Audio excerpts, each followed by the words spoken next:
Hey y'all, I'm James Wright, and welcome to my shop. Today, we're going to be going to the mecca of the hand tool world. Yep, that's right. The Anthony Hay Cabinet Shop in Colonial Williamsburg. This is a lot of fun. Let's dive in. Hey, hi, I'm Bill Pavlak, master cabinet maker here at Colonial Williamsburg. We're in the Anthony Hay Cabinet Shop, a recreated 1750s through mid-1770s colonial American cabinet shop. I've been working here for 20 years. We're here to make furniture and teach people about furniture history, woodworking, and history in general. So what is the goal and the purpose of the shop? It's really to connect people to the past and the present through craft. You know, how can we look at making things as a way to understand ourselves better and the past better, and hopefully inspire people to try making things, themselves. But we have a lot of things we try to accomplish.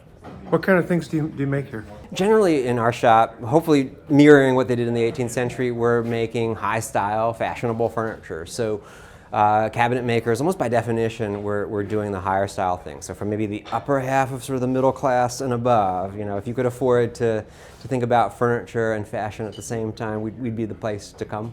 And so today we're mostly reproducing things from our collection. We'll start with an antique, we'll study every last little tool mark on that, and try to be very forensic about it and try to say, oh, how did they do this? Let's recreate the process.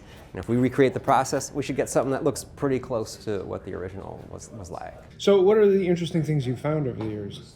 We live in tool marks, and learning how to discern, all right, that's a scratch from somebody's cat in 1840, or no, that's a mark made by a tool that tells me that they built this thing with an order of operations totally differently from how I would do it. And so we'll see these little lessons, almost every piece that we recreate. Usually it's little things, but since most of this stuff was made by people who are now anonymous to us, it's amazing to have something that's, when we think about people, very vague like that, but we have this very, very specific understanding of this moment in time when they were working on a thing. And again, it's always cool to be able to connect with another craftsperson long ago like that. It's like, oh, I recognize that, or I've made that mistake before. That's a good way to fix it, or it's nice to know you didn't worry about that little thing over there, whatever it might be. So what things are you currently working on? So we've got a lot going on right now. I've been working on what's called a Campeche chair, chair back here that's basically, the seat will be this big leather sling. So the front leg becomes the back leg becomes the seat. It's a semi-reclined, almost lounging chair. It was a design that came up from Mexico to New Orleans and then made its way to Virginia. It became really fashionable. And Thomas Jefferson is probably the most famous appreciator of chairs like that. So is that supposed to draw campaign furniture but not be foldable? Yeah, it's just its own. I mean, there are a lot of folding chairs that look like that, but this seems to be a separate sort of tradition from that idea. And so then John over here and I are also working on a series of tables, big pedestal tables, so with turned pillars and in mahogany, but here's a poplar. Got a great wheel lathe setup. John's going to be turning 4 mahogany pillars like this poplar one here. And this will be at the heart of a series of pedestal tables we'll be making. So really big guys, 4 legs, coming up. This is a prototype for the leg shaping, but so massive when we compare it to 4 legs on there? Yeah, that's like a tea table, what we're used to doing. But this table top will be about almost 5 feet by 5 feet, and then all together we'll get 17.5 feet of table when we link these things up. And so we'll get 2 of us on the lathe. John will be on the business end.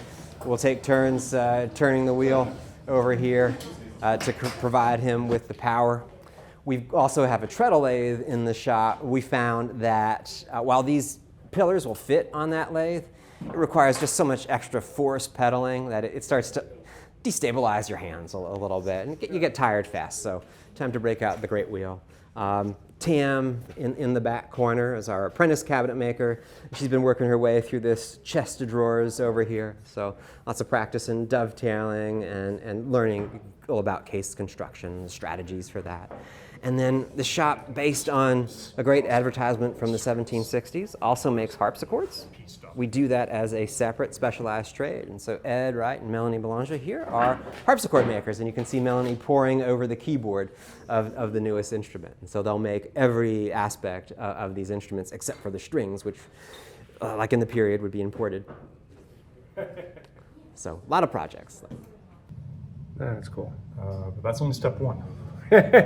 Step two would be to take it to the instrument, put it in, and then see how it's plugging. And then if you need to trim it,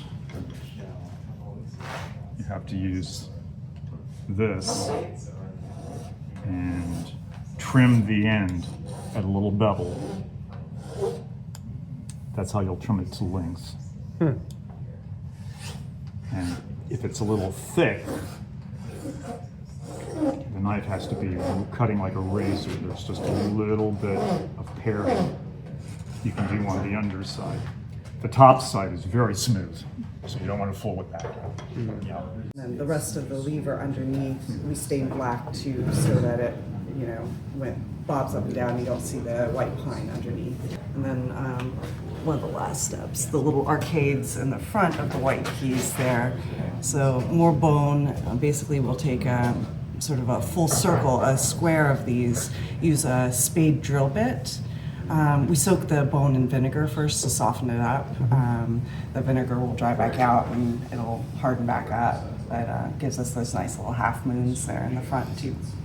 We took actually from a treatise that a former Scottish curator had just kind of worked out based on his practice. We cannot justify this historically as a design. We just had to come up with some method. Our blacksmiths made all the ironware for all of that, but that's sort of But if mahogany enters into the picture, then usually you'll have an oak case structure, and then they'll veneer the mahogany exterior to make it look smooth. Yeah. In fact, there's an instance where Thomas Jefferson, when he was living in France after the Revolution, through a third party, he was commissioning a harpsichord from one of the top London firms, and he wanted it to be made out of plain, solid mahogany. He didn't want it veneered. Okay, not understanding the ramifications of this request. So the maker replies, in fact, and said that this is not a good idea because the wood is very beautiful. It's not going to behave in a stable way with the humidity. So we'll make it out of oak. We'll veneer it to imitate solid wood, and things will be better. As far as we know, Jefferson conceded the point. Said instrument, unfortunately, does not survive, so don't know precisely how things ended up there. But there's actually documented instances where you had a back and forth between a client and a maker. That's fascinating. This is the beach, is this? Yeah, usually they are. And on the, this one's European. The last of my batch kind of lucked out. The beach, you'll see some of the maples. We have very few American-made instruments surviving, only about 4 or 5.